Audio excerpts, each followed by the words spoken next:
로마서에 흐르는 주제를 한마디로 표현하려면 이것입니다. 오직 의인은 믿음으로 말미암아 살리라. 다시 말하면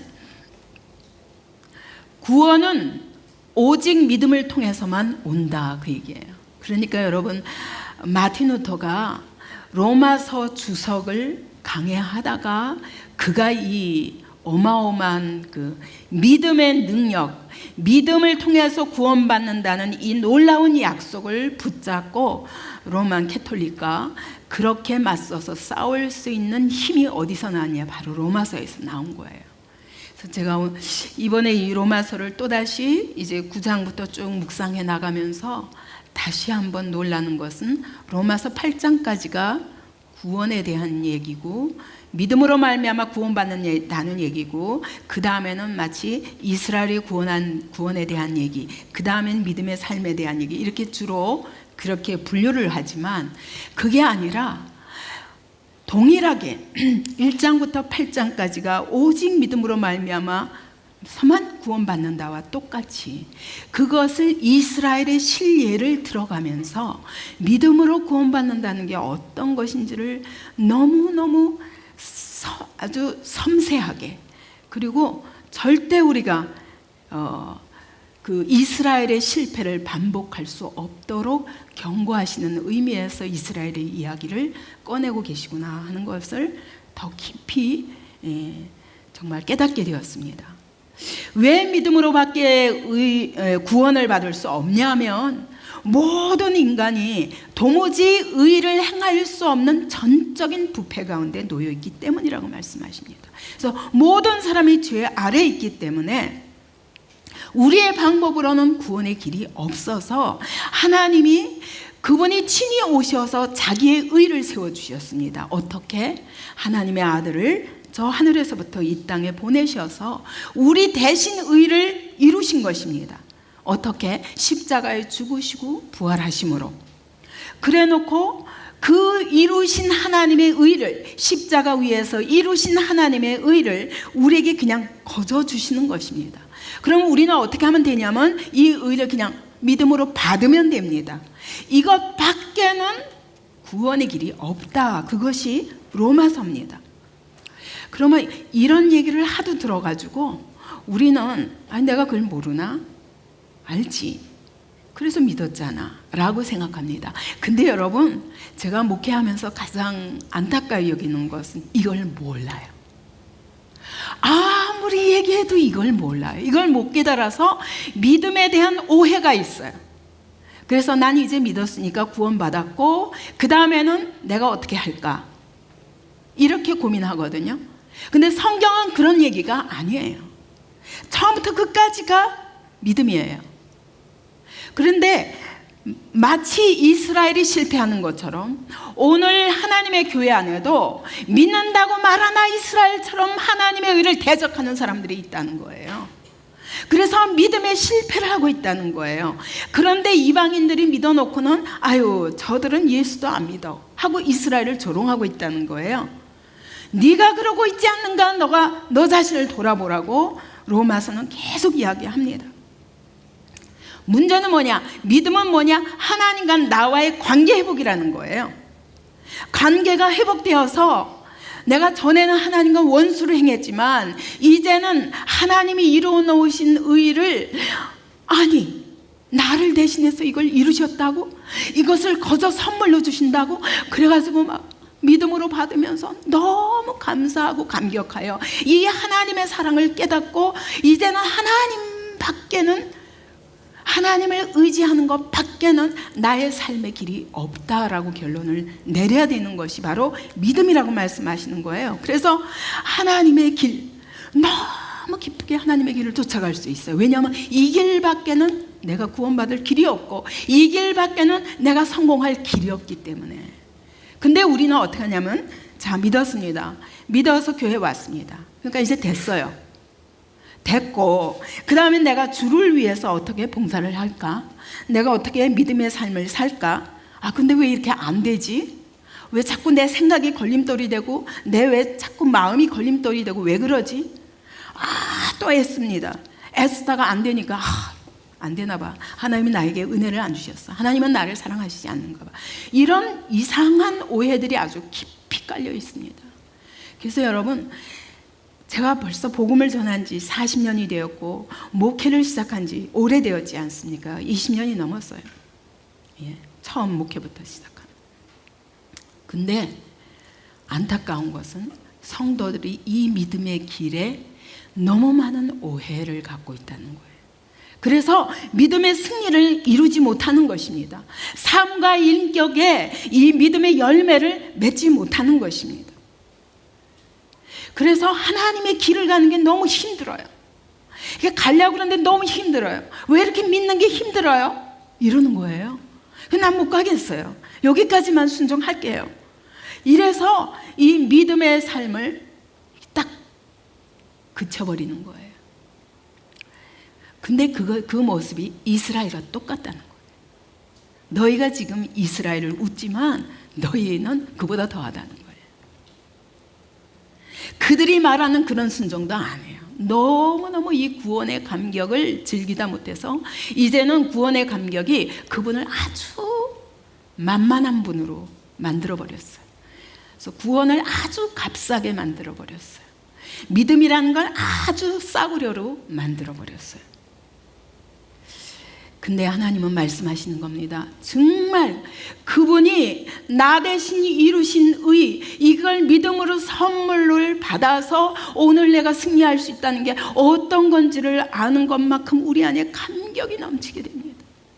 그래서 믿음으로 그분의 의가 내 안에 들어오면 이제는 내 의가 아니라 그분의 의로 말미암아 이 하나님의 길을 가는 게 너무 기쁘다. 너무 기쁘고 너무 쉬운 거예요. 왜? 내가 실패했어요. 실패할 때마다 주님 저 실패했어요. 다시 이주환 똑바로 앉아. 그런 자세로는 예배 드릴 수가 없습니다. 이 믿음의 길이 너무 기쁘고 즐거워요. 실패해도 주님이 괜찮아. 다시 나를 붙잡아. 그래서 넘어졌다가 또 그분을 붙잡고 갑니다. 가다가 또 넘어져도 주님이 괜찮아. 다시 나를 붙잡아. 이게요, 너무너무 기쁜 거예요. 어떤 실수와 어떤 나의 실패에도 불구하고 주님은 다시 믿음으로 의지할 때마다 그분이 나를 새롭게 하시는 분이에요. 그래서 알았어요. 바울이 오늘 빌립보서 1장 21절에서 이렇게 말하잖아요. 이는 내게 사는 것이 그리스도니 죽는 것도 유익함이라. 어쨌든 살든지 죽든지 그리스도가 내 안에서 내 몸에서 존귀하게 되는 것이 나의 인생의 최고의 목표다라고 얘기하는 거예요. 이제 그 얘기는 뭐냐면 내가 아니네. 내가 사는 게 내가 아니네. 그분이 여기 계시네. 그래서 날마다 그분을 의뢰하는 것, 이 기쁨을 얘기하는 거예요. 빌립보서를 쓸 때는 로마 감옥에 있으면서도 그러나 그는 기쁨으로 이야기하는 거예요. 이 하나님의 믿음의 길이 얼마나 기쁜 것인지. 그래서 이 비밀을, 믿음의 비밀을 알면 이 구원받은 삶이 너무너무 기쁘고 너무너무 힘이 있을 텐데, 예수님이 이 땅에 오셔서 너무 안타까운 것은 뭐냐면 그렇게 믿음으로 산다는 바리새인들이 믿음으로 사는 게 아니라 속고 있는 거예요. 자기는 믿는다고 하는데 속고 있어요. 그래서 믿음의 의가 아니라 자기 의를 붙잡았어요. 그러다 보니 예수님을 보니까 나보고 잘못했다 그러니까 못 견디는 거예요. 너 틀렸어 하면 못 견디는 거예요. 왜냐하면 내가 이렇게 믿음으로 살고 있는데, 내가 이렇게 거룩하게 살고 있는데. 그래서 예수님은 이 땅에 오셔서 여러분 창녀들도 용서하니까 현장에서 간음하는 여인도 용서하셨어요. 그죠? 세리도 용서하셨어요. 다 용서할 수 있어요. 심지어 가룟 유다까지도 끝까지 자기 제자들을 사랑하셨다 하셨어요. 근데 예수님이 유일하게 저주하는 사람들이 있어요. 화 있을진저. 누구예요? 바리새인과 서기관들이에요. 주님이 제일 미워하시는 것이 뭐냐면 자기 의예요. 자기 의로 계속 그리스도를 대적하는 거예요. 나만 틀렸다 그러면 화가 나서 못 견뎌요. 오늘도 여러분 하나님의 말씀을 들을 때 우리는요, 누가 화나게 되냐면 내가 주인 된 것들은 다 화나게 돼 있어요. 예수님이 주인이 되시면 너무 말씀을 듣는 것이 기쁜데 내가 주인이 되어 있으면 막 화가 나요. 왜냐하면 나를 책망하시거든. 네가 아니라 믿음으로 라고 말씀하시니까 이걸 못 견디는 거예요. 똑같아요. 바리새인들이나 오늘 우리 그리스도인이라 할지라도 믿음의 길을 발견하지 못한 사람들은 똑같은 것입니다. 그래서 이 1장부터 8장까지 쭉 믿음의 길을 설명해 놓으시고 9장에서부터 갑자기 바울이 이스라엘 이야기를 꺼내십니다. 왜 그러냐면 이스라엘은 믿음의 길에 실패한 오늘 우리의 가장 좋은 견본이에요. 그래서 이스라엘 얘기를 지금 하고 계신 것입니다. 하나님이 선택하셨어요. 자기 스스로도 하나님의 선민이라고 믿어요. 오늘도 내가 구원받은 그리스도인이라고 믿어요. 율법을 받았어요. 하나님의 말씀을 공부해요. 거기에 약속도 붙잡았다고 그래요. 하나님이 이스라엘 백성들에게 성경도 맡기셨어요. 수천 년 동안 그들이 믿음의 길을 왔는데 왜 약속하신 메시아가 오셨을 때 그 메시아를 죽일 수밖에 없었는가? 지금 그 얘기를 하시는 거예요. 9장에서부터 얘기가. 그러면 하나님이 이스라엘 백성을, 자기 백성을 버리셨는가? 아니라는 거예요. 아니라는 거예요. 왜 아니냐? 하나님은 어느 때나 남은 자를 두시는데 마치 엘리야가 그랬던 것처럼 왜 나밖에 안 남았습니다. 나밖에 안 남았습니다. 다 죽고 나밖에 안 남았습니다. 그랬더니 하나님이 내가 7,000명을 남겨두었다 말씀하시는 거예요. 지금 엘리야는 자기가 지금 이스라엘 백성들 앞에 살아계신 하나님을 나타내기 위해서 바알 제사장 850명과 싸워서 이겼습니다. 이걸 하고 나니까 잠깐 나는 이렇게 했는데가 오는 거예요. 나는 이렇게 했는데 왜 아무도 없어? 근데 하나님 뭐라고 대답하시냐면 내가 7,000명 남겨두었다. 근데 안 보여요. 그들은 뭐 하고 있냐? 믿음으로 그냥 붙잡고만 있지 지금 엘리야처럼 일하지는 못하지만 그러나 그들이 남은 자다라고 말씀하시는 건 내가 은혜로 구원한 거야. 지금 네가 이걸 하기 때문에 구원받은 게 아니라 그래서 너만 남았다고 하지 마라. 그냥 은혜를 값없이 받은 7,000명이 아직 있어. 그들은 하나님의 은혜를 받았기 때문에 절대로 바알에게 무릎 꿇을 수가 없어. 그 얘기를 하시는 거예요. 그러면서 이 믿음은 은혜로 말미암아 되는 것이지 너의 노력으로 되는 거 아니야. 네가 바알과 아세라 제사장 850명을 이긴 것도 하나님의 은혜지 네가 한 거 아니야. 그러니까 지금 이 시간에 너 혼자 있는 것 같고 그들이 죽이려 하지만 이 시간에도 의지해. 이 시간에도 의지하라고. 여러분 우리가 하다가 믿음의 길을 가다가 이렇게 낙심할 때가 있습니다. 근데 하나님이 너 왜 갑자기 낙심하는 거야? 네가 언제 네가 잘나서 믿었어? 네가 잘나서 구원받았어? 내가 너를 값없이 구원한 거라고. 아 진짜 값없이 구원받은 거지? 그러면 하나님이 여전히 내가 이렇게 실패한 모습이라도 사랑하시는 거죠? 아 감사합니다. 그리고 또 믿음의 길을 가라는 거예요. 왜 갑자기 낙심하냐 그거예요. 네가 언제 그걸 850명을 네 힘으로 물리쳤냐 그거예요. 하나님의 은혜지. 그래서 이게 하나님의 은혜로 말미암아 구원받기 때문에 어느 시대에도 안 보이는 것 같지만 다 숨어서 지금 믿고 있는 거예요. 다 믿고는 있어요. 구원은 받았어요. 그런데도 내 눈에 안 보일 수 있다는 거예요. 그들이 뭐 아무것도 안 하는 것 같았지만 하나님이 은혜로 그들을 남겨두셨기 때문에 지금도 그들은 하나님만 바라보고 있다는 거예요. 이런 이야기를 하시면서 오늘 25절부터 이야기가 나오는 거예요. 그러면서 앞에서 그러셨죠. 자, 왜 이스라엘이 실패했느냐? 이스라엘이 왜 이렇게 하나님의 선민이요? 이 약속과 이 모든 것을 받고도 왜 그들이 실패했는가? 자기 의를 찾다가 실족한 거예요. 그죠? 자기 의를, 이게 믿음의 의가 아니라 자기 의를 찾다가 실패한 거야. 오늘 하나님의 교회 안에도 그렇습니다. 정말 이 믿음을 유지하는 것이 참 힘들어요. 워낙 우리 안에 내가 뭐가 잘난 것 같고, 나한테 뭔가 멋있는 게 있는 것 같고, 나한테 그럴듯한 것이 있는 것 같은 착각 때문에 끊임없이 내가 뭘 하려다가 그러다가 실패하면 금방 또 낙심하는 거예요. 이거 좀 그만하라고 지금 말씀하시는 겁니다. 그러면서 그들이 자기 의를 찾다가 실족했는데 이방인들은 가만히 있다가 그냥 은혜를 받았다는 거예요, 믿음으로. 그래서 그러면 이스라엘 백성 그럼 아주 넘어진 거냐? 그들은 더 이상 구원의 여지가 없느냐? 라고 묻는 거예요. 아니야, 그들이 구원받기 위한 과정이야 지금 라고 말씀하시는 거예요.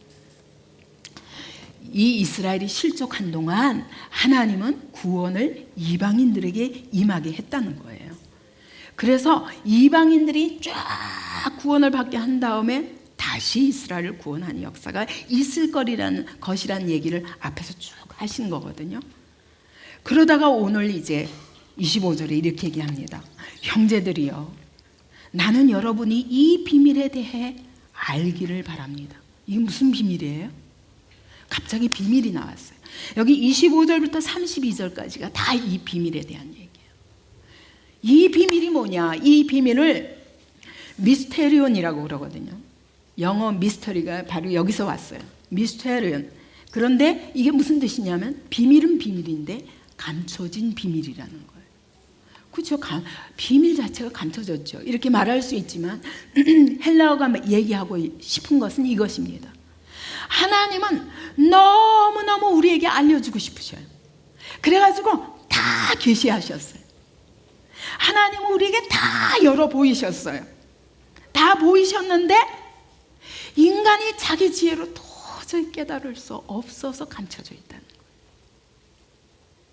여러분, 성경이 그렇습니다. 이 성경의 모든 말씀들이 하나님은 우리에게 너무 명백하게 다 말씀하셨어요. 비밀을. 언제까지? 주님 다시 오실 그날까지의 모든 역사의 과정에서의 이 비밀들을 하나님의 구원 계획에 대해서 다 보여주셨어요. 그런데 인간이 자기 지혜로는 깨달을 수 없어서 못 깨닫고 있어서 성경이 어려운 거라는 거예요.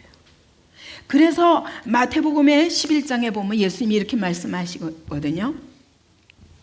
맞다. 하나님의 이렇게 된 것이 아버지의 뜻입니다. 그랬어요. 왜요? 지혜롭고 지혜 있고 슬기로운 자에게는 숨기시고 어린아이들에게는 나타내심을 감사나이다. 이렇게 된 것이 아버지의 뜻이니이다. 이렇게 말씀하십니다. 그러니까 이거는 거꾸로 무슨 얘기냐면 하나님은 우리에게 다 보여주고 싶어서 다 열어 보여주셨는데 어떤 자만 깨닫느냐? 똑똑한 자가 깨닫는 게 아니라는 거예요. 어떤 자? 어린아이 같은 자. 어린아이는요, 그냥 뭐 유괴범이 와도 쫓아갈 만큼 달콤한 것만 주면 그냥 단순하게 믿는 거예요. 이런 사람이 깨닫게 되어 있다는 거예요. 이것이 하나님의 뜻이라는 거예요. 그러니까 그 얘기는 뭐냐? 인간이 자기 지혜로 머리를 굴려서 하나님의 말씀이 어렵다는 거예요. 그러지 말고 하나님을 전적으로 좀 의지해봐라 라고 말씀하시는 거예요. 그래서 그러면 이 비밀이 뭔가를 이제 얘기합니다. 이 비밀은 그리고 이방 사람의 충만한 수가 들어오기까지 이스라엘 가운데 일부가 완악하게 됐다는 것입니다. 이게 무슨 말입니까? 이방 사람의 충만한 수, 한마디로 이방인이 구원받기로 작정하신 하나님의 충만한 수가 있다는 거예요. 하나님이 이방인들을 구원할 어떤 정해놓으신 숫자가 있어요. 그런데 거기에 다, 그래서 이제 그걸 계시록에서는 14만 4천이라고 말하잖아요. 그것이 꼭 14만 4천이라는 숫자가 아니라 하나님이 정하신 숫자가 있다는 거예요. 그 하나님이 계획하신 구원하시기로 작정한 영혼들이 있다는 거예요. 그들이 다 충만한 수가 들어오기까지 어디에 들어옵니까? 하나님의 나라 안에, 하나님의 교회 안에 들어오기까지 이스라엘 중 일부가 완악하게 된 것이라. 들어오기까지, 그러니까 이방인의 충만한 수가 다 구원받아서 하나님 나라에 들어올 때까지, 이건 시간을 말하는 거죠. 그때까지 이스라엘의 일부가, 그러니까 이스라엘의 어느 일정 기간까지 그들은 들어오지 않는다는 거예요. 이게 참 그들이 완악하게 됐다는 거예요. 완악이 뭐냐면 아주 그 어리석은 고집으로 마음이 굳어져 가지고 믿음을 안 받는 거예요. 이렇게 되는 역사가, 그러니까 이스라엘 백성은 절대로 지금 저렇게 예수님을 안 믿는 것은 그렇게 계속 그렇게 되는 것은 아니라는 거예요. 어느 시간까지는 그럴 거라는 거예요. 어느 시간까지. 그래서 어느 시간까지 그들이 그렇게 안 믿고 있음으로 인해서 이방인의 충만한 수가 다 구원받게 될 것이라는 겁니다. 그리고는 그 다음 26절에 그리하여 온 이스라엘이 구원을 받게 될 것입니다. 이게 중요한 거예요. 온 이스라엘이 누군가. 그러면 여기에는 크게 이제 세 가지가 있습니다. 역사상 신학자들이 해석하는데 세 가지가 있는데, 그러니까 이방인의 구원받을 숫자가 다 차기까지 하나님이 이스라엘이 완악하게 하도록 내버려 두셨다는 겁니다. 그러면 온 이스라엘이 구원받게 될 때, 그때 어떤 사람은 이렇게 예를 들면 어거스틴, 칼빈, 마틴 루터 이런 사람들이 이렇게 얘기합니다. 요 온 이스라엘은 유대인이나 이방인이나 다 모든 구원받은 백성들이 결국은 구원받게 될 것이다. 이런 얘기예요. 이방인이 이렇게 하다가 나중에 유대인의 구원받을 숫자들도 다 합해가지고 온 이스라엘이 이렇게 이야기합니다. 근데 로이 존스 같은 사람은 절대로 거부합니다. 왜 그러냐면 25절부터 31절까지가 전부 이스라엘 얘기인데, 그 이스라엘이 이렇게 구원받은 이스라엘로 따로, 새 이스라엘 따로, 옛 이스라엘 따로 얘기하지 않고 다 똑같이 옛 이스라엘, 한 이스라엘을 말하고 있다는 거예요. 그렇기 때문에 이것이 여기에 갑자기 이방인들의 구원받을 숫자까지 다 합해서 온 이스라엘이라고 말하지 않는다는 거예요. 이스라엘은 그냥 이스라엘이라는 거예요. 그런데 또 어떤 사람은 벵겔이나 헤르만 바빙크나 아브라함 카이퍼 같은 이런 신학자들은, 여기 현대 신학자들입니다. 이런 사람들은 유대인 중에 구원받을 사람들이 다 구원받게 될 것이다. 이렇게 얘기합니다. 그러면 이거에 대해서 정말 그렇다면 여러분, 이게 왜 비밀이에요? 어차피 이스라엘이 구원받을 사람 다 구원받죠. 그죠? 이건 비밀이 아니라는 거예요. 어차피 하나님이 작정하신 구원받을 사람이 이스라엘이나 이방인이나 다 돌아오게 되는데 그게 왜 비밀이냐는 거예요. 그러면서 또 한 가지 이야기가 여기서 계속 30절에도 그렇죠. 한때는 그랬다가 지금은 그러고, 31절에도 지금은 그러다가 또 이제는 하고 계속 두 때가 비교가 되고 있다는 거예요. 그래서 지금은 이스라엘이 실족함으로 인해서 이방인이 풍성하게 구원을 받는데 언젠가 또 다른 때가 있다는 거예요. 그때는 달라질 거라는 거예요. 그때가 언젠가? 그게 이스라엘이 충만하게 돌아오는 때가 있다는 거예요. 그러니까 여기서는 이 이스라엘 구원받은 유대인 총수는 이 유대인만 이렇게 말하는 것이다. 그건 맞는데 구원받은 이스라엘이라면 이건 비밀이 아니다. 그건 이러나 저러나 구원받은 사람은 다 구원받을 것이니까. 근데 이 로이드 존스 같은 사람이 이렇게 얘기합니다.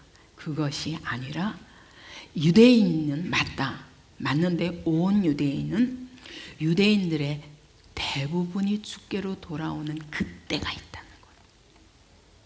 제가 이것을 쭉 이제 이 부분을 신학교에서도 배웠는데 정말 갈피를 못 잡겠어요. 왜냐하면 누구는 이렇게 주장하더라, 누구는 이렇게 주장하더라 막 이러면서 말씀하시는데 이게 안 꿰어지는 거예요.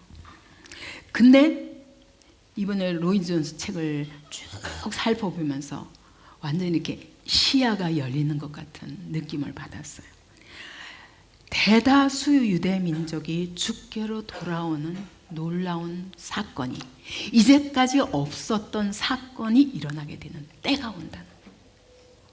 그래서 그제서야 제가 이스라엘의 회복에 대한 이야기가, 이 스코필드 박사 같은 사람은 이렇게 얘기하거든요. 이스라엘이 자기 땅으로 다 돌아오게 되는 회복의 때가 있다는 거예요. 이스라엘 땅으로. 그래서 이스라엘이 자기 국가를 완전히 그 땅을 회복한다는 거예요. 그래서 지금 이스라엘 사람들은 지금도 그거 기다리고 있잖아요. 그죠? 이스라엘 전체의 땅을 다 회복하는 때가 온다고. 근데 그게 아니라 오늘 본문이 얘기하시는 것은 이스라엘 유대 민족들이 여태까지 없었던 갑작스러운 사건이 일어나는데, 유대인들에게 큰 영적 지각 변동이 일어나서 그들이 이제까지 복음을 거절하다가 갑자기 복음을 받아들이게 되는 놀라운 때가 온다는 거예요. 그래서 이것을 가리켜서 바울의 역사 철학이라고 말합니다. 그러니까 하나님의 구원 역사를 바라보는 시각에 대해서 바울이 이걸 비밀로 얘기하고 있는데, 바울이 깨달은 비밀을 우리도 알기를 원하는데, 그게 뭐냐면 이스라엘 민족이 한꺼번에 전 민족적인 어떤 회개가, 그렇다고 100% 다라고 말할 수는 없지만 이스라엘 민족이 여태까지 그렇게 거절하던 사람이 1%잖아요. 지금 믿는 사람이 1%잖아요. 1%인데 갑자기 몇십 프로가 되도록 그렇게 하나님 앞에, 예수 앞에 돌아오는 사건이 있을 거라는 거예요. 그래서 15절에 이것을 성경적인 근거를 어디서 찾냐면 15절에 보면, 하나님께서 그들을 버리신 것이 세상의 화목이 됐다면 하나님께서 그들을 받아들이시는 것은 죽은 사람 가운데서 살아나는 것이 아니고 무엇이겠습니까? 여러분, 지금은요 이스라엘이 다 거부해요. 예수 그리스도를 거부하는데, 그들이 주께로 돌아오는 사건들이 있을 때는 뭐와 같다? 죽은 자가 살아난 것 같은 기적이라. 그런 기적적인 역사가 바로 이 역사 속에 이루어질 것이라고 말씀하신다는 거예요. 그래서 제가 이스라엘의 땅의 회복이 아니라 이스라엘의 민족이 어느 곳에 있든지, 그게 미국이든지 어디든지 이스라엘 땅이든지 아니면 세계 방방곡곡에서 예수 그리스도를 갑자기 믿고 막 회개하는 사건이 일어나기 시작한다는 거예요. 근데 제가 최근에도 말씀드렸잖아요. 실제로 미국에서 계속 길거리에 가다가 주님을 만나고 꿈에 주님을 만나서 주께로 돌아오는 역사가 막 일어나서 이게 메시아닉 주가 막 일어나고 있다고. 근데 그게 이스라엘 땅에서도 그런다는 거예요. 저는 그 사건에 대해서 이걸 정말 주님 오실 때가 가까웠구나. 그런데 이 본문 말씀이 바로 그 말씀이 아닌가, 이것이 징조가 아닌가라는 생각이 들면서 정말 주님 오실 때가 가까웠구나 생각하지 않을 수 없습니다. 그래서 아까 죽은 자가 살아나는 것 같이, 이건 갑자기 죽었던 이스라엘이 벌떡 일어나는 역사가 있다는 거예요. 하나님이 그렇게 해서라도 자기 백성들을 다 구원하시는 것이 하나님의 뜻이라는 거예요. 그래서 그것에 대한 증거로 여기 26절, 27절에 보면 26절 하반절부터 보면, 구원자가 시온에서 나와 야곱에게서 경건치 않은 것을 제거하실 것이다. 근데 여러분, 구원자가 시온에서 나오면 시온이 어딜까요? 시온이 어딜까요? 응? 예루살렘? 아니죠. 예루살렘이 아니죠. 예수님의 초림은 예루살렘에 오셨어요. 그죠?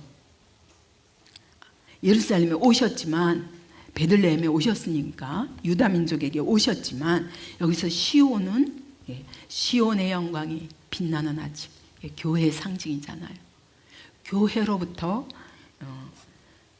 바로 메시아 구원자가 오실 것이다. 오셔서 어떻게 한다고요? 야곱에게서 경건치 않은 것을 제거하실 것이다. 이스라엘 민족 중에 그 강팍하게 여태까지 고집하던 부분들을 하나님이 다 제거하셔서 그들의 눈이 벗겨지는, 마치 사울의 눈에서 비늘이 벗겨져서 그가 예수 그리스도를, 부활의 주님을 만난 것 같은 사건이 이스라엘 안에 민족적으로 일어나게 될 것이라고 얘기하시는 것입니다. 또 28절에 보면 또 그 증거가 있습니다. 복음의 관점에서 보면 그들은 여러분으로 인해 원수가 된 사람들이지만 선택의 관점으로 보면 그들은 조상들로 인해 사랑받는 사람이다. 여러분, 지금 이게 복음의 눈으로 보면 저들은 예수 그리스도의 원수예요. 그죠? 그런데 하나님이 선택하신 구약에서부터의 관점으로 보면 그들은 조상 아브라함으로 인하여 그 약속의 사랑을 받은 자들이라는 거예요. 그러므로 하나님은 절대로 이 하나님의 부르심을 번복하지 않으신다.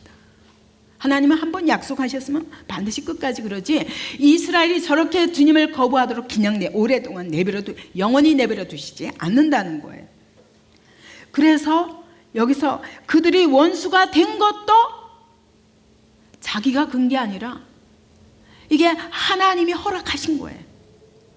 또 선택의 관점으로 봐도 사랑을 받을 적에도 그들이 자기가 하나님을 사랑해서 사랑받은 게 아니라 하나님이 일방적으로 사랑을 주셨어요.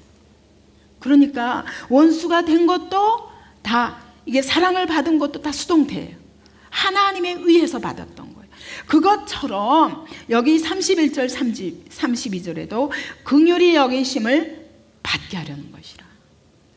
지금은 복음의 원수로 행하고 이전에는 약속을 받아서 사랑을 입었고 지금은 원수로 행해서 원수가 된 것 같지만 하나님이 그럼에도 불구하고 그들을 긍휼히 여기시는 사건이 일어날 것이라고 말씀하시는 거예요. 제가 이제 이 로마서 11장을 보면서 너무 하나님의 사랑이 아주 뼛속 깊이 들어오는 느낌이었어요.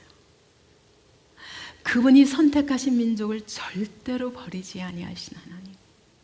제가 사실 이 신문이나 이런 뭐 뉴스나 보면은 이스라엘 사람들 여기다가 머리에 꽃갈 쓰고 예, 그들이 막 손목에 메고 막 이상한 그걸 하면서 복장을 하고는 그 통곡의 벽에서 막 이런 거 보면 진짜 불쌍했거든요. 근데 이 말씀의 눈으로 보니까요, 너무너무 하나님은 그들을 버리지 않으셨고 하나님은 지금도 그들을 기다리시는구나. 그리고 하나님의 때를 기다리시는구나. 그렇게 생각하니까 너무 감사한 거예요. 오늘 여러분, 우리가 때로는 미련한 짓 하고 있어요. 지금 이스라엘 사람들처럼 이게 믿음이라고 그러는데 계속 고집을 피우면서 내가 어떻게 해보려고 그러다가 안 되면 자빠지고 넘어지고 하나님이 나를 사랑하신다고 온갖 못난 짓을 다 해요. 그런데도 하나님은 어떻게 보실까? 아유, 저 바보, 그냥 에이 내버려둬, 네 마음대로 살아봐, 이러시는 하나님이 아니라 너무너무 안타까이 여기시며 기다리시고 그를 구원을 준비하시는구나, 긍휼히 여기실 준비를 하시는구나. 여러분, 이런 눈으로 바라보면 이 세상의 모든 사람이 어떻게 보여요? 지금 아무리 미련한 짓을 해도 사랑스러워 보일 수밖에 없어요. 하나님의 눈으로. 이 시각이 있어야 되는구나, 이런 생각을 하게 됩니다. 그러면서 그 야곱의 경건치 않은 것들을 다 제하심으로 그들이 주께로 돌아오는 역사가 있을 것이라는 거예요. 그래서 27절에 보니까 이것은 그들과 맺은 내 언약이라는 거예요. 내 일방적인 하나님의 언약이라는 거예요. 내가 그들과 언약을 맺었기 때문에 그 언약은 변치 않는다는 거예요. 내가 그들의 죄를 없애버릴 때 이루어질 것이다. 그들이 스스로 죄를 없앨 수가 없다는 거예요. 이게 믿음의 의예요. 그래서 못난 짓을 다 하고 있는데 하나님이 오셔서 갑자기 그들에게 은총을 베푸시면서 그들을 불쌍히 여기시면서 끌어안으시고 그들의 눈을 열어주셔서 그래서 그들이 다시 주께로 돌아오는 역사가 있을 것이라고 말씀하시죠. 이걸 정확하게 스가랴서 12장 10절에 보면 한번 찾아보시겠습니까? 스가랴서 12장 10절. 이거는 마태복음 그 앞부분에 있죠. 말라기 앞에 12장 10절입니다. 다 같이 읽으실까요? 시작. 내가 다윗의 집과 예루살렘 주민에게 은총과 강구하는 심령을 부어주리니 그들이 그 찌른 바 그를 바라보고 그를 위하여 애통하기를 독자를 위하여 애통하듯 하며 그를 위하여 애고 통곡하기를 장자를 위하여 통곡하듯 하리로다. 이게 무슨 말입니까? 하나님이 어느 날 다윗 집에 은혜를 베푸셔서 예루살렘 거민에게 은총과 강구하는 심령을 부어주신다. 하나님을 사모하고 말씀을 사모하고 그런 심령을 부어주셔서 그들이 그 찌른 바 그를 바라본다는 거예요. 그 찌른 바가 누구를 찔렀어요? 예수 그리스도를 찔렀어요. 그런데 그를 바라보니까 그가 누구라는 거예요? 그가 독자더라는 거예요. 그가 하나님의 독자라는 거예요. 그가 하나님의 장자라는 거예요. 그래서 그때 애통하고 울 것이라는 거예요. 누가? 다윗 집과 예루살렘 거민들이. 난 너무너무 감격했어요. 이 말씀에 너무 감격하면서 와, 진짜 이게 비밀이구나. 비밀이구나. 하나님의 이 자기 백성들을 향한 약속을 어떻게 신실하게 지켜가시는지 이스라엘 백성들을 통해서 우리가 보게 되겠구나. 그래서 이스라엘의 회복을 위해서 우리가 복음을 전해야 된다 하는 말이 무슨 말인가를 알 수 있는 거예요. 이걸 깨달은 사람들은 여러분 가만히 있을 수 없어요. 지금 중국 교회가 이걸 막 예루살렘으로 가야 된다 하고 있거든요. 근데 한국 교회와 같이 가야 된다. 근데 한국 교회는 잠자고 있어요. 아이고 배불러서 좋습니다. 여기가 좋사오니. 그리고 내 교회, 내 가정, 내 축복, 내 은혜 이러고 있는 거예요. 너무너무 안타까워. 근데 사실 그들을 깨워준 게 누구냐면 한국 선교사들이에요. 지금 우리가 다 같이 일어나야 됩니다.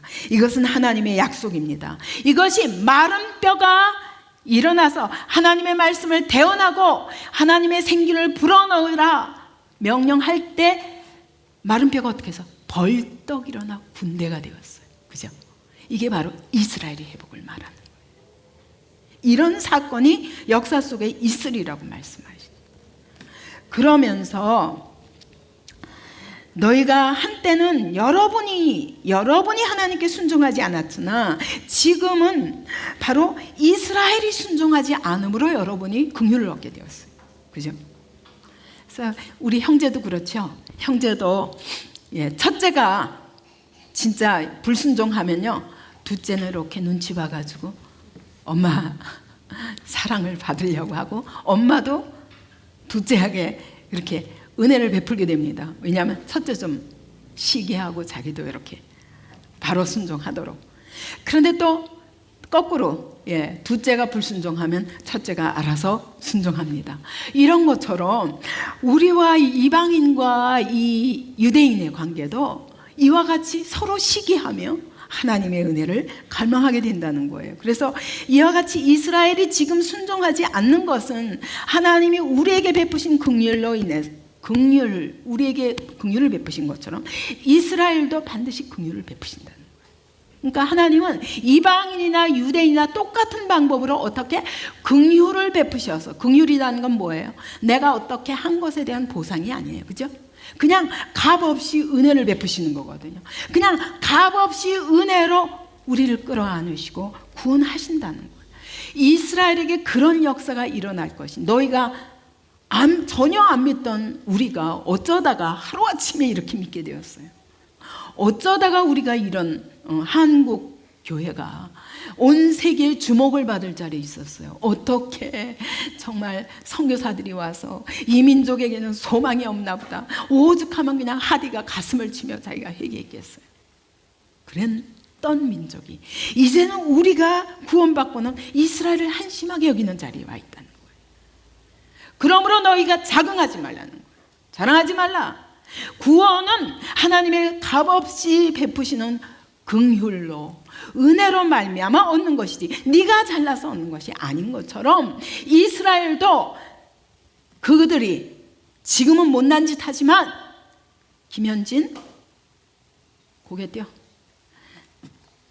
지금은 그들이 못난 짓 하고 있지만 하나님이 그들을 다시 긍휼 가운데 부르실 것이라는 거예요. 그러면서 32절에 하나님께서 모든 사람을 불순종 가운데 가두신 것은 모든 사람에게 긍휼을 베푸시기 위함입니다. 이게 무슨 말인가? 여러분, 이런 말을 들으면 이렇죠. 하나님이 모든 사람을 불순종 가운데 가둬놓으셨어요. 아니, 하나님이 우리를 불순종 가운데 가둬놓는데 어떻게 순종해요? 그러면 우리는 책임이 없잖아요. 이렇게 생각해요. 그죠? 그래서 하나님이 바로를 강팍하게 하셨다고. 아니, 그러면 하나님 불의하신 하나님이네. 그럼 바로를 강팍하게 하신 분이 당신이면 바로에게 책임이 없지 않아요? 라고 우리는 묻게 됩니다. 근데 그때 하나님이 아니, 그걸 내가 그가 죄를 짓도록 내버려뒀다는 의미다. 그랬더니 그럼 왜 책망해요? 그냥 당신이 내버려 두셨기 때문에 죄 짓는 거 아니에요? 그런 뜻이 아니라는 거예요. 왜냐? 하나님이 우리 보고 네가 구원받아, 스스로 구원받아 이렇게는 안 하셨어요. 그죠? 구원의 방법은 오직 믿음의 방법이에요. 바로가 아무리 강팍한데 바로만 강팍한 게 아니라 우리도 다 강팍했어요. 그죠? 다 강팍한데 어쩌다가 하나님의 구원을 믿음으로 받아들였어요. 이거는 내가 해야 되는 거예요. 믿음으로 받아들이는 일은 내가 해야 되는 거예요. 그죠? 내가 죄를 안 질 수는 없어요. 그러나 이거는 받아들일 수 있는데 바로가 하나님의 능력을 아무리 10번이나 보여줘도 끝까지 대적하잖아요. 그죠? 끝까지 하나님의 구원을 거절한 거예요. 그래서 이 말이 무슨 말이냐면 우리가 나 자신을 구원할 수는 없지만 네가 죄를 안 지을 수는 있어. 왜냐하면 어떻게 함으로? 믿음을 받아들이기만 하면 되거든. 그죠? 그렇기 때문에 구원의 책임은 우리에게 없지만 네가 심판을 받을 수밖에 없는 것은 바로가 심판받을 수밖에 없는 거예요. 내가 구원의 선물을 줬는데도 안 받았잖아. 그래서 심판받는다. 그러니까 죄의 책임은 있어요, 없어요? 예? 있어요, 없어요? 없어요? 있어요. 여러분, 구원의 책임은 우리에게 없어요. 우리 스스로 구원받을 길이 없으니까. 그러나 죄를 안 질 수는 있어요. 어떻게 함으로? 믿기만 하면 돼요. 믿기만.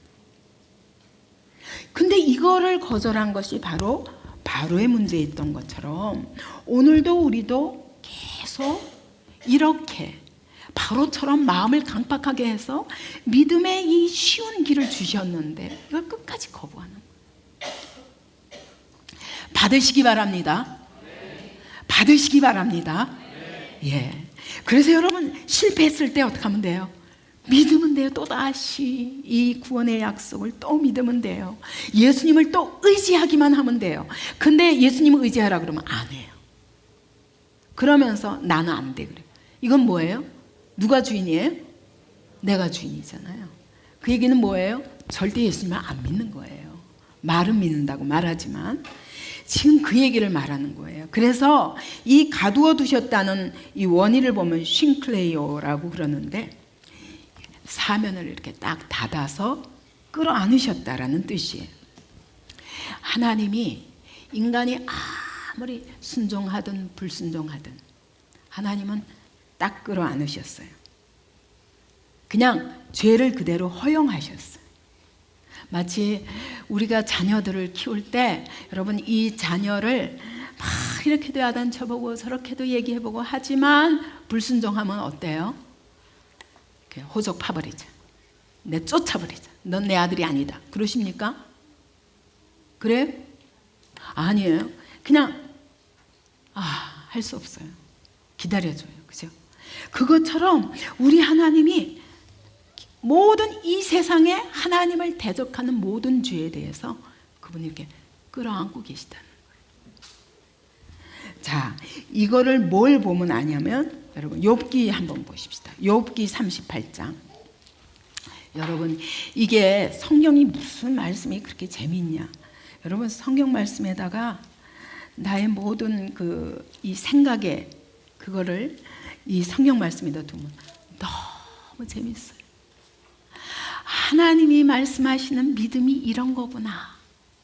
하나님이 우리의 죄를 품어 안으신다는 게 무슨 말인지가 이런 뜻이구나 알게 됩니다. 38장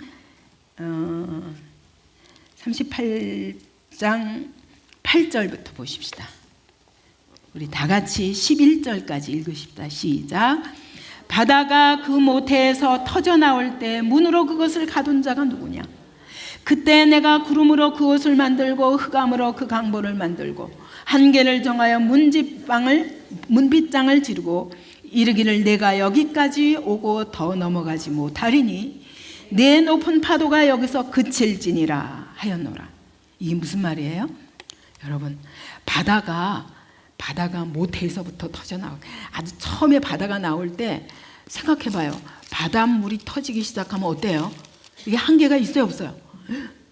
이거 바다가 이렇게 탁 터졌어요. 온 세상에 막 번지면 이거 제대로 만들 수 없어요. 다 물이지. 근데 하나님이 딱 가두어 두셨다는 거예요. 바다를 딱 한계를 정하시고, 그리고 구름으로 옷을 만들고, 그 다음에 흑암으로 강보를 싸가지고 이렇게 바다를 딱 테두리를 만드셨다는 거예요. 그래서 바다가 넘치지 않고 저러고 있다는 거예요. 그러니까 하나님이 이 세상을 지으실 때 어떻게 했다는 거예요? 이 세상을 지으실 때 딱 그분의 질서 안에 딱 가둬두셨어요. 이것처럼 여러분, 우리가 순종하든 불순종하든 그 모든 것이 하나님의 질서 안에 있어요. 그죠? 그래요, 안 그래요? 그렇다면 여러분, 우리의 불순종은 뭐냐? 우리가 순종하든 불순종하든 선택은 우리가 하잖아요. 하도록 허용 다 하셨잖아요. 아담과 하와에게 선악과를 먹든 안 먹든 선택은 누가 해요? 예, 사람이 합니다. 그런데 그 결과는 어때요? 그분의 테두리 안에 있어요. 먹으면 죽고, 안 먹으면, 말씀에 순종해서 안 먹으면 살아요. 이 두 가지 선택이에요. 그러면 여러분, 우리의 불순종이 자유의 선택입니까? 선택에 자유가 있는데 자유입니까? 어때요? 근데 이게 사단이 우리를 속이는 거죠. 그래가지고 선택해봐. 네 마음대로 선택해봐. 안 믿을 수 있어. 우리한테 계속 선택이 자유다. 선택이 또 다른 것을, 놀라운 걸 만들어낼 수 있다 라고 속이는 거예요. 그래서 맨 처음에는, 여러분 18세기 이전에는 하나님의 말씀이 최고의 진리였어요. 절대 진리였어요. 하나님의 말씀이 모든 것의 근거였어요. 그러다가 갑자기 18세기 이후부터 선택을 하자. 그걸 우리가 선택해야지. 왜 우리가 그냥 하나님께 그냥 무조건 순종해? 그 우리 한번 생각해보자. 우리 이성으로 생각해보자. 그래서 생각해보니까 틀린 게 많아. 자기 이성으로 생각해보니까. 그래가지고 이성을 선택했어. 그게 합리주의예요. 그게 계몽주의예요. 그래가지고 이성과 이걸, 우리의 그 생각을, 합리주의를 선택했는데, 그 다음에 선택하고 보니까 프로이드가 본능이라는 걸 발견했어요. 아, 인간의 이성이라는 것도 인간의 본능을 제어하지 못하더라. 여러분, 그렇잖아요. 여러분, 이게 이상하게 범죄하는 사람들, 이게 틀렸다는 거 알면서도 범죄하잖아요. 그러니까 이 인간의 본능을 이성이 제어할 수가 없더라. 그러면 진짜 주인이 누구냐? 본능 아니야? 본능이 진짜 주인이잖아. 그래서 그럼 본능대로 살자, 이렇게 됐어요. 그냥 본능대로 살다가 보니까 사람마다 본능에 그게 달라, 그죠? 성품이 달라. 아, 중요한 건 각 사람의 개성이야. 이게 포스트 모던이죠. 그래서 여러분, 하나님의 말씀과 사람의 이성을 놓고 사람의 이성을 선택했더니 뭐가 왔어? 점점 못 깨닫고 점점 무지와 어리석음으로 간 거예요. 그러다 보니 오늘 동성애도 왜 문제냐? 그게 왜 죄냐? 그 얘기는 뭐냐면 인간이, 그 사람은 원래 본능을 그렇게 태어났고 그 사람의 개성이야. 날 때부터 그렇게 했어. 근데 어떡하란 말이야? 이걸 선택하는 거예요. 그러니까 여러분, 우리가 무엇을 선택하느냐 하는 것이 우리에게 자유를 주는 게 아니라 무엇을 선택하느냐가 우리에게 죽음을 가져오는 거예요. 그죠? 이것이 하나님의 질서 안에 우리를 가둬두셨다는 뜻이에요. 그래서 이 구름을, 이 바다를 다 터뜨리지 않고 가둔 자가 누구냐? 그분 아니냐? 그러니까 아무리 파도가 넘쳐도 그분이 가둬놓은 그것을 넘쳐갈 수는 없어. 우리가 선택을 아무리 내 멋대로 해도 하나님이 순종의 결과는 의요, 불순종의 결과는 죽음이라는 그것을 절대로 넘어갈 수가 없다는 거예요. 근데 어리석게 우리는 그런 철학자들의 말이나 사람의 말에 속아서 마치 내 맘대로 하는 것이 어마어마한 자유인 것처럼 착각하고 있는 거예요. 근데 그건 자유가 아니라 바로 자기 자신을 죽이는 거라는 거죠.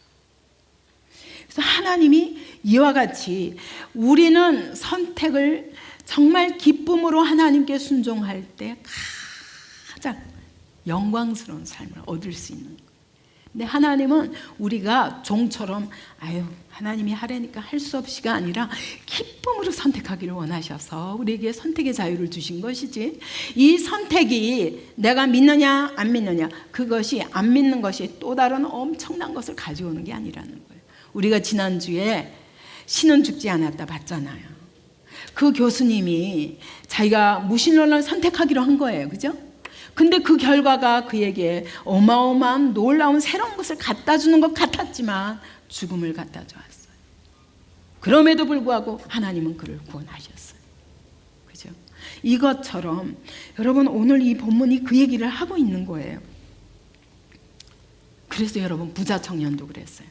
부자 청년도 자기가 자기는 너무 멋있어. 자기가 보기에도 똑똑하겠다, 권력도 가졌고 지혜도 있고 그래가지고 참 자기가 거기다 구원까지 받았으면 좋겠어. 예수님한테도 자기가 얼마나 의로운 사람인지 확인받고 싶어가지고 예수님을 찾아갔어요. 예수님, 내가 어떻게 하여야 영생을 얻으리까? 라고 물어봤더니 예수님 뭐라고 그러셔? 내 계명을 지켜라. 난 그런 거 다 지켰는데. 그래? 그러면 네 가진 거 다 버리고 팔아서 나를 따르라. 그랬더니 딱 돌아섰어요. 그건 할 수가 없어요. 왜냐하면 그는 지켰다 할지 뭘 지킨 거예요? 문자를 지켰을지는 몰라도 예수님을 따라간 건 아니에요. 순종은 예수님을 따라가는 것이, 그것이 바로 하나님의 뜻이에요. 그런데 우리는 속이는 거예요. 내가 이거 했는데 왜? 아니라는 거예요. 여러분 진짜 예수님을 따릅니까? 예수님이 나의 전부가 됩니까? 이 사람은 이걸 버리고는, 돈이 자기의 근거였기 때문에 돈을 버리고는 다 소용이 없는 거예요. 그러니까 진짜 그가 따른 건 누구예요? 예수님이 아니라 돈이었다는 거예요. 그러니까 진짜 그가 사모한 것은 영생이 아니라 세상이었다는 거예요. 그게 바로 부자 청년의 자기의였거든요. 지키긴 지켰어요. 근데 예수님은 아니었어요. 여러분 오늘도 마찬가지입니다. 우리가 신앙생활 하는데 예수님이 아닐 수 있어요. 내가 진짜 믿고 전폭적으로 의지하는 분이 예수님이 아닐 수 있습니다. 이것은 구원이 아니라는 거예요. 구원받을 믿음이 아니라는 거예요. 바로 이렇게 해서 자기 의를 세우려다가 예수님을, 구세주를 죽이는 자리에 놓일 수밖에 없었습니다. 자기 의의 끝은 예수님도 죽이고 자기도 죽는 거예요. 거기에는 능력도 없고 영광도 없고 거룩도 없고 아무것도 없어요. 근데 속는 거예요. 여러분 오늘 우리가 신앙생활 하는데도 여러분의 믿음이 진짜 예수님께 모든 것을 건 믿음인가 아닌가 시험해 보시기 바랍니다. 안 그러면 여러분 자신에게 지금 속고 있을 수 있습니다. 다 버려도 예수님인가?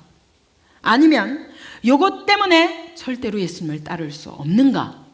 그것 때문에 실패한다는 거예요. 그것 때문에. 그게 바로 이스라엘의 실패가 그거였다는 거예요. 그래서 오늘 마지막으로 바울이 이렇게 얘기하는 겁니다. 깊도다. 하나님이 결국은 이런 이스라엘도 마지막에 가서 그를 구원하실 거라는 거예요. 그를 약속하셨기 때문에 이스라엘 민족 전체를 이렇게 버리시지는 않는다는 거예요. 그래서 이스라엘이 우리가 이해할 수 없도록 그들에게 놀라운 기적이, 죽은 자가 살아나는 것 같은 기적이 일어나서 온 이스라엘이 벌떡 일어나는 시간들이 있을 거라고 말씀하시는 겁니다. 그때 되면 정말 마지막이 올 것이라는 것입니다.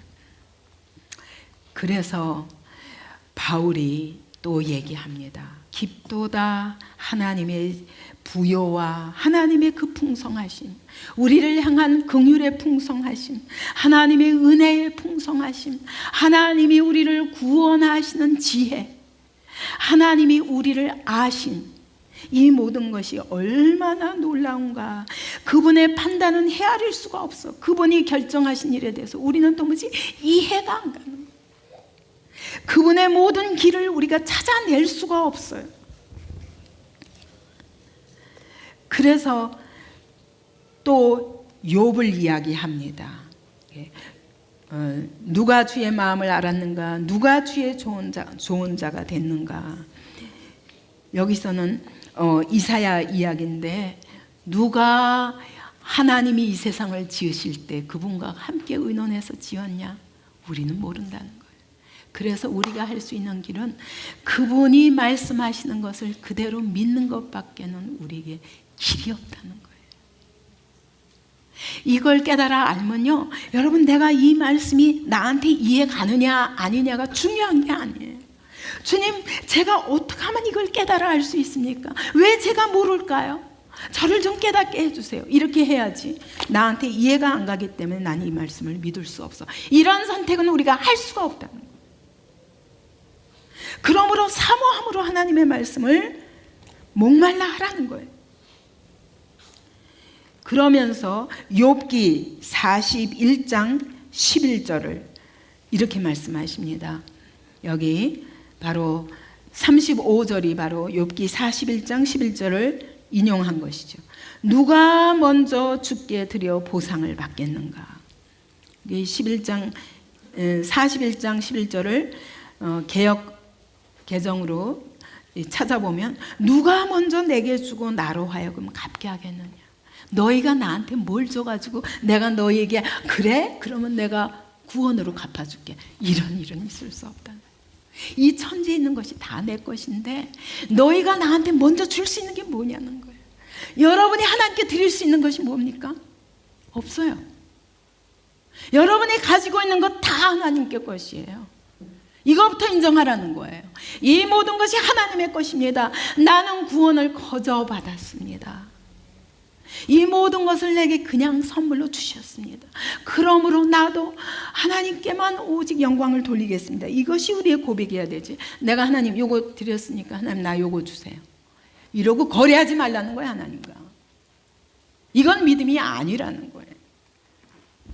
근데 이스라엘은 마치 자기네가 뭘 해서 지금 하나님이 자기에게 갚아주시는 것 같은 착각을 하고 있는데, 그들도 언젠가는 깨닫고 돌아오는 날이 있게 될 것이다 라고 얘기하면서 36절 다 같이 읽읍시다. 시작. 만물이 그에게서 나오고 그분으로 인해 있고 그분에게로 돌아갑니다. 그분에게 영광이 영원토록 있기를 빕니다. 아멘. 여러분, 욥기 42장 1절부터 6절까지 보면 이거랑 같은 이야기라고 볼 수 있어요. 욥기 42장. 욥은 어떤 사람이었습니까? 욥은 정말 동방의 의인이었어요. 하나님도 인정하는 의인이었어요. 근데 갑자기 그에게 재앙이 왔어요. 근데 이것도 하나님이 허용하셨다고 그랬어요. 근데 욥이 처음에는 참았는데 나중에 친구들이 와가지고 계속 네가 뭔가 하나님께 잘못했으니까 이런 재앙이 오지, 계속 정죄하잖아요. 그래서 처음엔 변명합니다. 아니 그게 아니라 내가 이렇게 했는데 하고 자꾸 변명을 하니까 친구들이 그럴수록 네가 어떻게 이렇게 재앙을 받고도 회개하지 않고 자꾸 스스로 의롭다고 하냐, 그리고 막 화를 냅니다. 그러니까 그냥 욥이 속이 터지는 거예요. 그게 아니라 내가 그렇게 한 게 아니다 하다 보니까 나중에 어때? 설명하다 나중에 화가 나요. 하나님께. 왜 내가 별로 잘못한 것도 없는데 하나님은 왜 내 의를 안 받으시는 거예요? 막 이러고 화를 내게 되죠. 그때 하나님이 이제 욥에게 찾아오셨어요. 폭풍 가운데 찾아오셔가지고 이 세상을 내가 지을 때 너 어디 있었어? 내가 하늘을 짓고 이게 바다를 불러 모으고 온 구름을 짓고 노루떼를 짓고 누구를 짓고 온 세상을 내가 만들 때 너 어디 있었어? 욥이 할 말이 없잖아요. 그때 있어 본 적이 없으니까. 그래가지고 하나님이 쭉 말씀하시고 나서 그 다음에 욥의 대답이 바로 42장 1절부터 6절까지예요. 우리 같이 읽어봅시다. 욥이 여호와께 대답하여 이르되 주께서는 못하실 일이 없사오며 무슨 계획이든지 못 이루실 것이 없는 줄 아오니 무지한 말로 이치를 가리는 자가 누구니까? 나는 깨닫지도 못한 일을 말하였고 스스로 알 수도 없고 헤아리기도 어려운 일을 말했나이다. 내가 말하겠사오니 주는 들으시고 내가 주께 묻겠사오니 주여 내게 알게 하옵소서. 내가 주께 대하여 귀로 듣기만 하였사오나 이제는 눈으로 주를 배움나이다. 그러므로 내가 스스로 거두어 드리고 티끌과 제 가운데서 회개하나이다. 욥이 막 자기가 막 변명했다가 또 나중에는 막 화가 나서 하나님이 왜 내 의를 안 받으시냐고 막 화를 냈다가 하나님을 만나고 나서 그냥 입이 딱 다물어지고 딱 다물어지고 내가 전에는 귀로만 들었었어요. 근데 내가 이제는 눈으로 주를 배움나이다. 보고 나니까 다른 문제야. 내가 귀로 들을 적에는 이것이 나의 지식에 내가 이해할 수 있느냐 없느냐의 지식의 문제인 줄 알았어. 하나님의 구원과 하나님의 뜻을 아는 게 지식의 문제인 줄 알았어. 우리가 성경 공부를 해가지고 하나님의 지식을 아는 건 줄 알았어. 근데 하나님을 딱 만나고 나니까 내가 정말 이해도 할 수 없는 말을 짓거렸구나. 내가 얼마나 한심한 말을 깨닫지도 못하는 말 가지고 이러쿵저러쿵 하고 변명했구나. 딱 입이 다물어졌어요. 아, 신앙이란 그분을 만나야 되는 거구나. 그분을 만나니까 내가 이해할 수 없던 게 다 깨달아졌어요. 만나시기 바랍니다. 여러분, 성경을 머리로 이해하지 마시고 내 안에 하나님의 영이 들어오시도록 믿음으로 받으시기 바랍니다. 이 말씀을 믿음으로 받을 때 이 말씀이 내게 능력이 됩니다. 왜 우리가 신앙생활에 힘이 없느냐? 여러분, 내가 순종할 힘이 없습니다. 이런 소리를 잘합니다. 왜 그런 줄 아세요? 여러분, 이 말씀이 내 안에 딱 들어와 버리면 되는데 이 말씀을 내 머리를 거쳐서 이해한 다음에 이렇게 해가지고 내가 내 나름대로 소화하는 거예요. 절대 아무 힘이 없습니다. 그래서 또 하다가 또 실패하고 또 하다가 또 실패합니다. 믿음이란 뭐냐? 그냥 말씀을 받아들이는 거예요. 하나님, 제가 이해할 수 없으니 저를 깨닫게 해주세요. 이렇게 기도할지언정 여러분, 내가 도무지 이해할 수가 없어서 그래서 나는 이 말씀을 믿을 수 없습니다. 이 말은 절대로 할 수가 없는 거예요. 하나님은 우리의 모든 불순종까지도 다 끌어안으셨습니다. 그리고 기다리십니다. 왜냐하면 우리가 이럴 수밖에 없는 무능한 죄인들인 걸 그분은 너무 잘 아세요. 그래서 우리가 이렇게 못난 짓 한다고 해서 버리지도 아니하시고 아주 절망적으로 도저히 우리의 힘으로는 죄의 빚을 갚을 수 없는, 죄의 문제를 해결할 수 없는 채무자일 뿐이에요. 채무자가 할 수 있는 일은 나 대신 누가 이 빚을 갚아줘야 돼. 내가 갚을 수 없기 때문에. 그래서 그분을 의지할 수밖에 없어.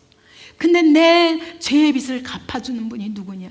예수 그리스도인 거예요. 내가 내 힘으로는 죄의 문제를 해결할 수 없습니다. 주님도 아시고 나도 그걸 인정할 때만 비로소 난 아무것도 아닙니다 라고 말할 수 있어요. 누가 나를 책망하고 누가 나를 비난해도 욥처럼 처음엔 참다가 나중에 못 견뎌서 우르르 화가 나는 게 아니라, 그렇습니다. 박윤선 목사님 맨날 얘기하는 것처럼 개자식아, 누가 그렇게 말하면 저는 개보다도 못한 자식입니다 라고 고백할 수밖에 없는 게 우리라고 말하는 의미를 너무 잘 알겠는 거예요.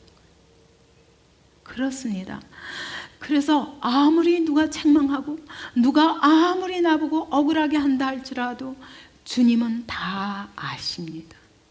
혹시 내가 깨닫지 못해서 내 죄를 고치지 못하는 부분이 있으면 주님 저 좀 깨닫게 해주세요. 이렇게 할 수 있어요. 그런데 만약 딴 사람이 누가 비난합니다. 막 화가 나가지고서는 왜 나보고 뭐라 그러는 거야? 그럼 이제 시험 들어버립니다. 그 다음에 예수님도 없고 교회도 없고 막 말씀도 없고 다 없고 나밖에 안 남았어. 이것이 바로 자기의예요. 자기의예요. 저는 이제 왜 이 이야기를 이렇게 길게 여러분에게 설명하냐면, 여러분 대부분의 신앙의 실패가 잘 믿는다고 하는데 어디서 실패하냐? 자기의에서 다 걸려 넘어지. 꼭 이스라엘과 똑같아요. 그래서 하나님은 오늘도 우리 부자 청년도 여러분 얼마든지 그를 구원하시기를 원하시고 그렇게 구원하실 수 있는 능력이 하나님께 있습니다. 그러나 그가 거절하고 이 선물을 나를 따라오너라. 내가 선물이다. 내가 구원이다. 내가 곧 길이다. 진리요 생명이다. 나를 통하지 않고는 아버지를 만날 수 없다. 그러면 그렇습니까? 그러면 다 버리고라도 정말 영생을 구하는 사람은 그분을 따라가야 되잖아. 근데 그거 할 수 없는 거예요. 왜냐하면 그것보다 예수님 따라가는 길은 너무 힘들어 보여. 예수님 따라가는 길은 너무 보니까 다 잃어버리는 길 같아. 근데 예수님은 말씀하시는 거예요. 네가 지금 가지고 있는 돈, 네가 누리는 관원이라는 이 지위, 네가 가지고 있는 지혜, 네가 가진 모든 것과 비교할 수 없는 능력과 영광을 내가 너한테 준비해 놓고 자 선물로 받아라. 이게 나를 따르라는 의미다 라고 말씀하시는 거예요. 아멘. 예수님을 따른다는 건 여러분 손해보는 길이 아니라 내가 지금 가지고 있는 것과 비교할 수 없는 어마어마한 영광과 능력을 하나님이 선물로 준비하셨다는 뜻이에요. 이거 받으시기 바랍니다. 이 어려서부터 이것을 믿음으로 받을 수 있다면 얼마나 우리 학생들의 미래를 통해서 하나님이 일하실까. 전 이게 소망인데 이거를 깨달아 알기에는 너무 이제까지의 살아온 세상 방식의 사고방식과 자기가 꽉 차 있는 거예요. 그래서 여러분 이것과 싸워야 돼요. 그래 하나님이 이걸 너무너무 영원한 가치 이걸 주시고 싶으신데 여러분 이 부자 청년처럼 요게 너무 커 보여요. 요게 너무 커 보여서 요걸 절대로 못 버려서 이 어마어마한 영원한 가치를 잃어버리는 거예요. 이런 신앙생활을 하지 말라는 거예요. 그래서 만물이 그분에게서 나오고 그분으로 인해서 내가 있고 그분에게로 결국 돌아갈 것이야. 그렇기 때문에 우리가 할 수 있는 일은 오직 그분께 영광 돌리는 것밖에 없습니다 라고 바울이 지금 얘기하는 것입니다. 오늘 하나님은 우리의 모든 실패도 다 끌어안으시고 기다리십니다. 언제까지?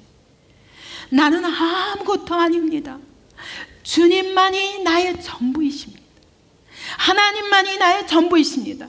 하나님의 구원 방법만이 구원의 길입니다. 그것밖에는 다른 구원이 없습니다. 나의 모든 방법을 내려놓겠습니다.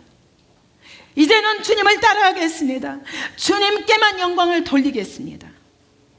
이것이 바로 오늘 우리가 해야 할 고백이라고 오늘 본문을 말씀하시는 것입니다. 티끌 중에서 회개하면서 이 욥처럼 내가 깨닫지도 못하는 말을 했고 어리석은 말을 했고, 왜냐? 전에는 이 신앙이 지식의 문제인 줄 알고 자기 나름대로 이해하는 것만큼 했지만 이해할 수 없는 상황을 만났을 때 하나님을 만나게 되었습니다. 만나고 보니까 말이 다 필요가 없었고 내가 이제껏 알던 것은 아주 표면적인 것에 불과했습니다. 그러므로 내가 스스로 다 내 말을 거둬드리겠습니다. 부끄러워서 그동안에 짓거린 모든 불평과 원망과 다 집어넣고 내가 이제 티끌과 재 가운데서 회개하나이다. 주님만이 나의 모든 것입니다. 오직 주님 홀로 내 삶을 통해 영광 받으시옵소서. 이것이 바울의 고백인 거예요. 이것이 여러분의 고백이 되시기 바랍니다. 여러분이 이 말씀이 이해가 안 가면 여러분 나중에 CD를 통해서라도 또 들으면서 이 믿음의 길이 무엇인가를 바로 붙잡는다면 여러분의 삶이 오늘부터 달라질 수 있습니다. 하나님이 우리를 위해서 예비하신 그 놀라운 영광과 지혜와 능력과 그 축복들을, 영원한 축복, 이것을 누리는 삶으로 하나님이 오늘 우리를 바꾸실 수 있습니다. 하나님은 그것 주시려고 내려놔라. 네 방법으로는 안 된다 말씀하시는데도 우리는 꼭 왜 내 방법으로 안 주시고 다른 방법으로 주십니까? 하고 고집하는 거예요. 왜요? 이 방법으로는 내가 이거 잃어버릴 것 같아서. 몰라서 그런 거예요. 바울이 이스라엘을 예로 들면서 지금 이스라엘이 미련한 자리에 있다는 거예요. 너희는 똑같은 자리에 놓이지 말라.